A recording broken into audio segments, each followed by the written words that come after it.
म्हणून फक्त समाजसेवा करण्यासाठी पक्ष महत्वाचा आहे का? अजिबात नाही. समाजसेवेसाठी आदेश कोण देतो आणि आपण कोणाचे आदेश स्वीकारतो चुकीचं आहे असं मला वाटत नाही.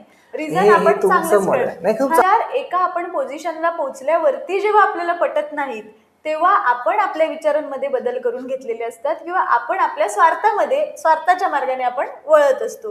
सामान्य माणसांनी डोळस राहावं. सामान्य माणूस सामान्य हा जो शब्द आहे ना ह्याच्यात खूप ताकद आहे.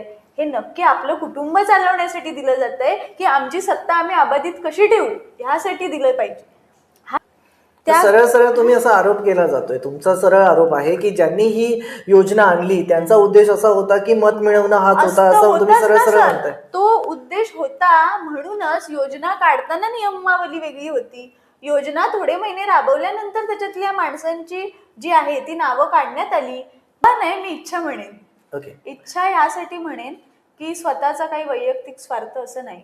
आज एखादी महिला गरोदर असते, आमच्याकडे केस येतात शाखेमध्ये, ते रोड आहेत का व्यवस्थित, आणि आपली ही कंप्लेंट असते की तिथे लाईन लागतात, तिथे काय होतं. आपण कधी कंप्लेंट करू शकतो जेव्हा आपण त्या सोयीसुविधा प्रॉपर देऊ शकतो.